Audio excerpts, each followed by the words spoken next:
আসসালামু আলাইকুম। প্রিয় দর্শক, অন্য মঞ্চের আলাপচারিতায় আপনাদের আমন্ত্রণ জানাচ্ছি। আজ আমাদের সঙ্গে আলোচনার জন্য আমন্ত্রিত অতিথি হিসেবে আছেন সিনিয়র সাংবাদিক জনাব মুস্তফা ফিরোজ। জনাব মুস্তফা ফিরোজ, আপনাকে অনুষ্ঠানে স্বাগত জানাচ্ছি। জনাব মুস্তফা ফিরোজ, আমরা সরাসরি এই মুহূর্তে যে বিষয়টা নিয়ে খুব আলোচনা চলছে সেটা হলো জাতীয় ঐকমত্য কমিশন বিভিন্ন পলিটিক্যাল পার্টির সঙ্গে বসছে। এখানে অন্যান্য দলগুলো তারা তাদের মতো মত দিচ্ছে, কিন্তু যে আলোচনাটা নিয়ে আমি করতে চাই, আলোচনা আপনার সঙ্গে করতে চাই, সেটা হলো জাতীয় ঐকমত্য কমিশনের সংলাপে বিএনপির যে অবস্থান এবং বিএনপির যে বিভিন্ন রকম দাবি দেওয়া, এটা নিয়ে কিছু কিছু ক্ষেত্রে বেশ বিরোধ বেশ প্রকট আকার ধারণ করেছে। এই বিরোধের ফল কি হবে এটা আমরা জানি না, কে কতটুকু আপোষ করবে তাও জানি না। অন্যান্য দলগুলি বা এই বিএনপি এই সমস্ত দাবিকে কিভাবে গ্রহণ করবে অথবা বর্জন করবে সেটা হয়তো ভবিষ্যতেই বলা যাবে। কিন্তু আমি কতগুলো যৌক্তিক পয়েন্টে আপনার সঙ্গে কথা বলতে চাই। যে যেমন ধরেন, প্রধানমন্ত্রীত্বের মেয়াদ মানে 2 দফা থাকবে কিনা, পরপর হুম, 2 দফা নাকি একটা গ্যাপ দিয়ে 2 দফা। বিএনপি বলছে যে পরপর 2 দফার বেশি না। হুম, হুম, আবার জাতীয় ঐকমত্য কমিশনের প্রস্তাবে ছিল যে 2 দফা মানে গ্যাপ ট্যাপ বুঝি না, সব মিলিয়ে 2বার বেশি একজন লোক প্রধানমন্ত্রী থাকতে পারবে না। হুম, হুম, আবার মাঝখানে দেখলাম যে একটা মাঝামাঝি পর্যায়ে আসা হয়েছে যে গ্যাপ দিয়ে হোক আর না দিয়ে হোক 3 দফার বেশিটা। তো হুম, হুম। এই যে টানাপোড়েনটা চলছে, আমি এটা নিয়ে আগে বলছি যে প্রধানমন্ত্রী কয় দফা থাকবেন থাকবেন না, এই টানাপোড়েনে আমাদের মতো সাধারণ মানুষের লাভটা কি অথবা ক্ষতিটাই বা কি? দেখেন, এগুলি আমার কাছে খুব মানে খুব গুরুত্বপূর্ণ মনে হচ্ছে না। এগুলি হলো কি, ধরেন আপনি আহ, একটা গণতান্ত্রিক কাঠামো, রাষ্ট্রীয় কাঠামো গড়ে উঠলে একবার থাকলো, দুইবার থাকলো, তিনবার থাকলো, এটা কোনো ব্যাপার না। আপনার যেখানে কাঠামোগুলি হলো শক্তিশালী, আপনার হলো ওই কাজগুলি তো আপনি করতে পারবেন কিনা আদৌ আমার সন্দেহ হয়। যেমন নির্বাচন কমিশনকে একদম পৃথক করা, বিচার বিভাগকে পৃথক করা, প্রশাসন পুলিশকে পৃথক করা, এই মোটা দাগের এই প্রতিষ্ঠানগুলো যদি পৃথক হয়ে যায়, তারপরে কে সরকার আসলো না কিচ্ছু আসা যায় না। ব্রিটেনে 1 বছরে 4বার বদল হয়েছে, আহ, প্রধানমন্ত্রী। প্রাইম মিনিস্টার, চার, হ্যাঁ। মাঝখানে 4বার, এক মহিলা সহ 4বার। তো মানে এতে কি, মানে পাবলিক কি টের পাইছে নাকি যে এর ফলে কি আর আয় হ্যাঁ এই ঘন ঘন এর ফলে আমাদের বিপর্যয় নেমে আসলো কি আসলো না? কিচ্ছু আসা যায় না। কিন্তু ধরেন বিরতি দিয়ে আসলো ডোনাল্ড ট্রাম্প, সেই ডোনাল্ড ট্রাম্প তো এখন কাঁপায় তুলতেছে। তাহলে আপনার মানে একবার, দুইবার, তিনবার এগুলি খুব একটা ম্যাটার করে না। আপনার ব্যাপার হচ্ছে কি, আপনার পুরো দেশের কাঠামোটা, দল, সবকিছু মিলায় যদি আপনি গণতান্ত্রিক না করেন, তাহলে আপনি সংস্কার কমিশন বসে চাপাই দিলাম এই এটা এটা এটা হবে। তারপরে সব তো ছিল, ধরেন আমাদের তো সবই ঠিক ছিল। তাহলে আমরা 2014 সালে কেন আমরা তত্ত্বাবধায়ক সরকার ছাড়া আমরা নির্বাচন ফেস করলাম বলেন? এমনকি ওখানকার যে সংসদীয় কমিটিগুলো, যেগুলি আওয়ামী লীগের সুরঞ্জিত সেনগুপ্ত বলেন, হাসনাত কিনু মেনন সবাই ছিল, সেই কমিটির সুপারিশও তো ছিল তত্ত্বাবধায়ক সরকার ব্যবস্থা আরো 2 মেয়াদের জন্য বহাল রাখা। শেখ হাসিনা এক খোঁচায় সেটা বাতিল করে দিল। তাহলে আপনি আপনি ওখানে তো সংবিধানের অন্তর্ভুক্ত ছিল, সেটাই বাতিল হয়ে গেল একটা দলের সংখ্যাগরিষ্ঠতার জোরে বা একজনের জেদের কারণে। ওই জেদটা, ওই জেদের জায়গাটা যদি দল ঠিক করে যদি না করতে পারে, তাহলে আপনি এইভাবে চাপাই দিয়ে এগুলি আসলে মানে হ্যাঁ একটা আপনি বলতে পারেন এটা নিয়ে বেশ একটা আলোচনা হচ্ছে, একটা আবহাওয়া হচ্ছে। মানে মানে আমাদের তো খুব আজে বাজে জিনিস নিয়ে মানে আলোচনা হয় রাজনীতিতে। এটা নিয়ে আপনি বলতে পারেন যে হ্যাঁ এটাই তো হওয়া উচিত, 2বারের বেশি থাকা উচিত না, এটা থাকা উচিত না এটা, এগুলি নিয়ে আপনি অনেক আলোচনা করতে পারেন। কিন্তু বাস্তবতা হলো যে এইগুলি যখন নাকি আপনি সব শেষে তো আপনার নির্বাচনে যাইতে হবে, আপনি 6 মাস পরে যান আর 1 বছর পরে যান, ওই দল যদি ঠিক না থাকে তাহলে আপনার সমস্ত কিছু A to Z বাতিল করে দিয়ে কিসের কি ফু করে উড়াই দিতে পারে। এবং কোন কোন নেতা কিন্তু এরকম বলছেও কিন্তু।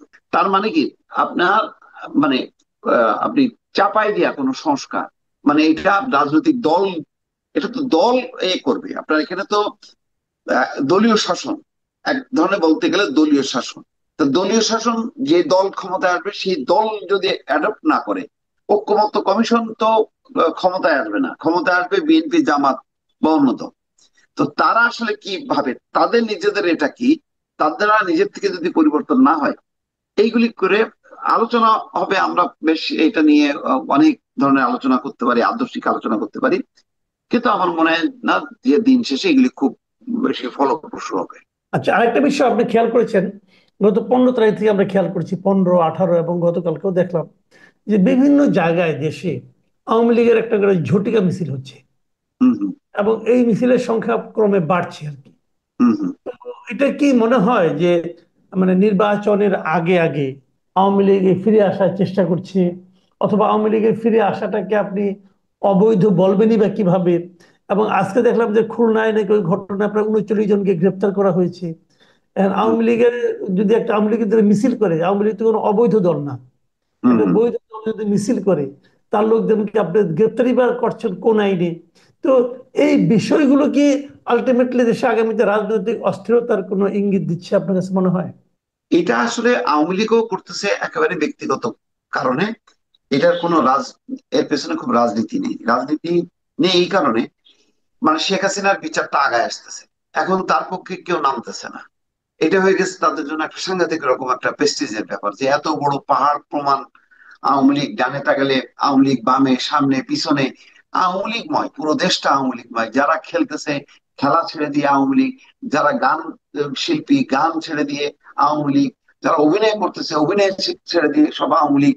এরকম একটা আওয়ামী লীগময় দেশে হঠাৎ করে কোনো মানে বড় ধরনের প্রোটেস্ট নাই, মিছিল নাই, আহ, এটা কি কেমনে হয়? তো এই ধরেন গত 8 মাস ধরে একটা দল, যেখানে আপনার কি বলে আহ, উম, তার কোনো জানান দিতে পারলো না। এখন একটা চট্টগ্রামে একটা মিছিল দেখলাম, যার লেন্থ ছিল মানে পুরো সময়টা হলো 1 মিনিট 11 সেকেন্ড। এক গলিতে ঢুকে রাস্তায় নেমে শুধু এটা হলো যে ওইটা ক্যামেরা বন্দি করা। তারপর হুম, দেখেন হুম। এখন করোনার সময় চলে গেছে, কেউ মাস্ক পরে না, কিন্তু ওই মিছিলে দেখবেন যে সবাই করোনা সচেতন, সবার মুখে মাস্ক। তো বোঝাই যায় যে একটা সন্ত্রস্ত অবস্থায় কোন রকমের টাকা পয়সা তো তাদের তো কম লুটপাট নেই, সেগুলি দিয়ে করাচ্ছে টাকা পয়সা দিয়ে। এইগুলি খুব মানে মোটা দাগে কোনো ওই মানে না, প্রভাব ফেলবে না। তাদেরকে, আমি বলছি তাদেরকে মাস্ক পরতে হচ্ছে কেন? মাস্ক পরতে হচ্ছে যে ওই তাদেরকে তারা লুকাচ্ছে, তাদের ফেস লুকাচ্ছে যাতে অ্যারেস্ট না হয়, তারা তো গ্রেপ্তার না হয়। তাদেরকে আপনি অ্যারেস্ট করবেন কেন? হ্যাঁ, এখন আসেন, তারা মানে তাদের একটা আইনগত অধিকার, তো এটা নিষিদ্ধ দল না। ছাত্রলীগের ক্ষেত্রে বলতে পারেন, কিন্তু তারা তো আওয়ামী লীগের ব্যানার নিয়ে নামছে, তাহলে তাদেরকে এ করবেন কেন? এখন দেখেন, এটা এক অর্থে অবশ্যই এটা আইনগত ভাবে করা যায় না। আবার একদিক দিয়ে নৈতিক আবার অধিকারও আছে। এই সরকার কিন্তু কোনো দলীয় সরকার না, এই সরকার হচ্ছে সবার একটা কি বলে গ্রহণযোগ্য একটা সরকার, ঐক্যমত্যের সরকার। ঐক্যমত্য সরকারের যেটা হয় যে তারা একটা ফ্যাসিবাদ বিরোধী একটা চেতনা আছে, যে ফ্যাসিবাদ কায়েম করছে। এখানে আপনি মানে আওয়ামী লীগের ক্ষেত্রে আইন কানুন দিয়ে আপনি এটাই করবেন। এটা যদি বিএনপি জামাত বা এনসিপি, যারা হাসিনা বিরোধী আন্দোলন করছে, তাদের একজন আরেকজনের ক্ষেত্রে হইতে পারে যে আপনি একে মিছিল করতে দিলেন না কেন, ওকে মিছিল করতে দিলেন না কেন। আওয়ামী লীগের ব্যাপারে এই সেন্টিমেন্টটা থাকবে যতক্ষণ না পর্যন্ত তাদের বিচারের কাজটা শেষ না হবে। এখানে ধরেন পুলিশ অ্যারেস্ট করলো, আচ্ছা পুলিশ যদি অ্যারেস্ট না করে, তারা যদি এমনি মিছিল করে যায়, মানে বিএনপি জামাতের যে কর্মীরা, এখন ভোরবেলায় আপনি তো 7টার সময় তো আসলে সবাই মুখ ধোয় অথবা ঘুমায় থাকে, বা অফিসে যাওয়ার প্রস্তুতি নেয়, কাজে যাওয়ার প্রস্তুতি নেয়, আপনি একটা অসময় মিছিল করলো, ওটা তার প্রোটেস্ট কেউ করবে না। আপনি স্বাভাবিক সময় বিকেল বেলায় বা যে সময় রাজনৈতিক কার্যক্রম হয়, এরকম সময় কি আপনি বের করলে এটা কি আপনার প্রতিরোধের সম্মুখীন হবে না? আচ্ছা, আমি আপনার সঙ্গে একটু কুতর্ক করি, আপনার বলো। সঙ্গে একটু কুতর্ক এম করি। সেটা হলো, আপনি বললেন যে এটা একটা ফ্যাসিবাদী দল। তো এই যাবৎকালে ফ্যাসিবাদী কর্মকাণ্ডের জন্য আওয়ামী লীগের অনেক নেতার বিরুদ্ধে কিন্তু মামলা হয়েছে, হুম, হুম। কিন্তু দলীয় ভাবে আওয়ামী লীগের বিরুদ্ধে কি কোনো মামলা হয়েছে? হয়নি তো। দলীয় মানে আওয়ামী লীগের বিরুদ্ধে কোনো মামলা হয়েছে কিনা, না, মানে দল আওয়ামী লীগ হিসেবে আওয়ামী লীগের বিরুদ্ধে মামলা হয়েছে? হয়নি। না। তাহলে যে দলের বিরুদ্ধে মামলা হয়নি, সেই দলের যে সমস্ত নেতাকর্মীর বিরুদ্ধেও মামলা নেই, হুম। সেই নেতাকর্মীরা যদি মিছিল করতে চায়, আপনি আটকাবেন কিভাবে? না, এটা আমি নৈতিক আমি ভাবে তো আপনাকে আটকানো বলছি যায় যে না, এটা তো আইনগত ভাবে না, আপনি না, নৈতিক আইনগত ভাবে আটকাতে পারেন না। না, নৈতিক ভাবে পারা যায় না। কিন্তু আপনি এটাকে আপনি কিভাবে করবেন? ধরেন পুলিশ কিছু করলো না, পুলিশ ধরেন মনে করেন আইনগত ভাবে এটা ঠিক কাজ করতেছে না, যেহেতু তারা একটা বৈধ দল, আর আপনি যেখানে একটা গণতান্ত্রিক শাসন ব্যবস্থা করবেন, সেই শাসন ব্যবস্থায় সকল রাজনৈতিক দলের অধিকার থাকবে। আওয়ামী লীগের এখন দলগতভাবে সেই অধিকার থাকবে কি থাকবে না, এটা নিয়ে কিন্তু একটা রাজনৈতিক বিতর্কের মধ্যে আছে। বিতর্ক কেন আছে? আছে এই কারণে, আহ, জুলাই গণঅভ্যুত্থানে তাদের যেই ভূমিকা ছিল, সেই ভূমিকায় অনেকেই মনে করে যে রাজনৈতিক দল হিসেবে তাদের নিষিদ্ধ হওয়া উচিত, তাদের রাজনীতি করার কোনো অধিকার নেই।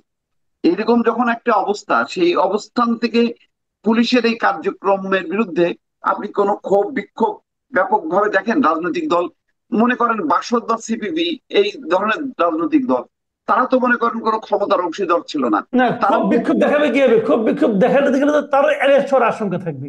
না, অ্যাটলিস্ট একটা বিবৃতি যে রাজনৈতিক দল হিসেবে এই গণতান্ত্রিক অধিকার উপর হস্তক্ষেপ করা হচ্ছে, অর্থাৎ কিন্তু আপনি আওয়ামী বলেন লীগের। তো, আপনি আমাকে একটা কথা বলেন, আপনার এত জীবনে, এত বছরের জীবনে হ্যাঁ। যে মব কালচার এখন যেটা আপনি দেখছেন, হুম।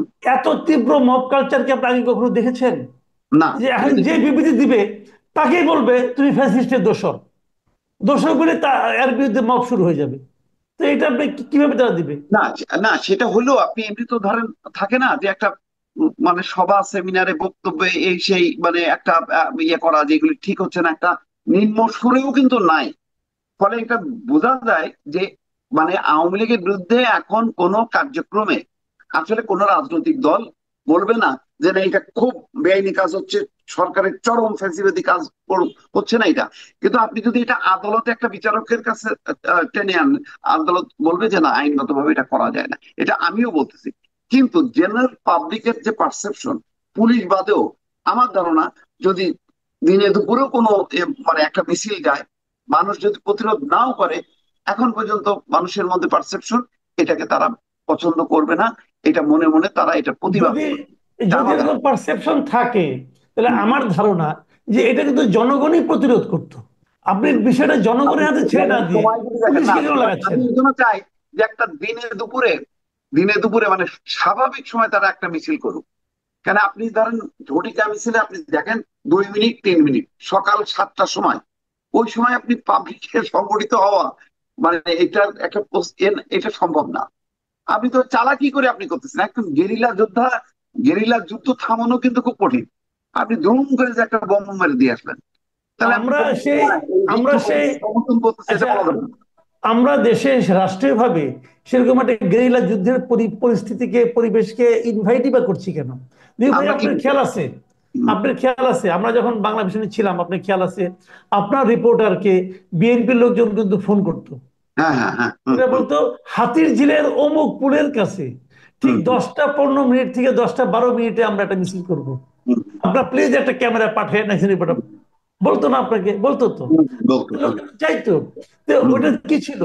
ওটা ছিল তাদের একটা রাজনৈতিক অস্তিত্বের প্রমাণ দেওয়ার একটা কৌশল। হুম, হুম, হুম। এই কৌশলটা তখন অন্যায় না হয়ে থাকে, তো এখন অন্যায় হবে কেন?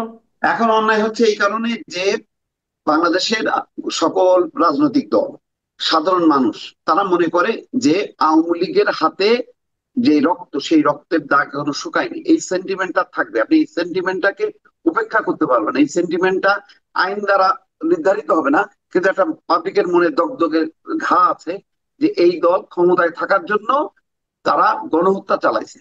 ফলে তাদের বিরুদ্ধে একটা মোভ থাকবে। এখন এটা আপনি ওই যে আজকে আজকে বলেন, আওয়ামী লীগ নিষিদ্ধের দাবি কি 15 বছর আগে আমরা শুনছি? 20 বছর আগে শুনছি? শুনি নাই। তাহলে এখন আসতেছে কেন? আসতেছে ঘটনার কারণে। সেই ঘটনাটা কি? গণহত্যা। তার মানে আওয়ামী লীগের রাজনীতি করারই অধিকার নেই। যারা ফ্যাসিবাদী শাসন কায়েমের জন্য গণহত্যা চালানোর চালাইছে, এবং আরো চালানোর জন্য যারা উদ্যোগী ছিল, তাদের রাজনীতি করারই অধিকার নেই। এই কথাটা তাহলে কেন? তো, এই কথা আপনার পুরো স্বাধীনতার পর থেকে জামাতের বিরুদ্ধে উঠেছে। হ্যাঁ, ঠিক। জামাত তো ওটা নিয়ে কোনো বক্তব্য বলে নাই। এবং না, আজকে 24-এর পরে কি ওই 71-এর গণহত্যাগুলো মিথ্যা হয়ে গেল? না, মিথ্যা হয়নি, কিন্তু প্রেক্ষাপট চেঞ্জ হয়েছে। এখন ধরেন, এখন আওয়ামী লীগ সম্পর্কে মানুষের এখন যে পারসেপশন, 15 বছর আগে 20 বছর আগে সেই পারসেপশন, মানুষ তো ভোট দিয়েই আওয়ামী লীগকে 2008 সালে ক্ষমতায় আনছে, এটা তো সত্য। নাকি ওটা জাল জালিয়াতি নির্বাচন ছিল? সত্য।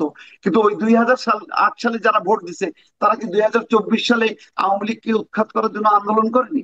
করছে। জামাতের ব্যাপারে স্বাধীনতার সময় ওই সময় যেই পারসেপশনটা ছিল, এখনকার সেই পারসেপশনটা মানে পরিবর্তন হয়েছে। এখন তারা মনে করে না যে জামাত হচ্ছে একটা ভয়ঙ্কর রাজনৈতিক দল, এটা নিষিদ্ধ করা উচিত।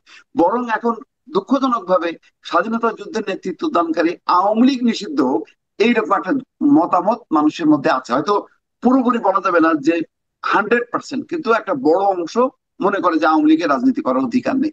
অধিকার নেই বলেই তাদের যখন কি মিছিল হচ্ছে, পুলিশ যখন নাকি বাধা দিচ্ছে বা আটক করতেছে, এইটা বেআইনি হলেও এটার একটা পক্ষে একটা নৈতিক একটা সাপোর্ট মানুষের থেকে যাচ্ছে, আমার ধারণা। জি, অনেক ধন্যবাদ জনাব মোস্তফা ফিরোজ। আমরা মোটামুটি বেশ একটা বিষয় নিয়ে অনেকটা বাহাসের মতোই করলাম, কিন্তু আমি মনে করি এগুলো কেবলই তর্কের খাতিরে আমরা করলাম, কারণ আমাদের অনেক দর্শকের মনে কিন্তু নানা রকম প্রশ্ন আছে। আমরা সবগুলো প্রশ্নকে টাচ করতে চাই।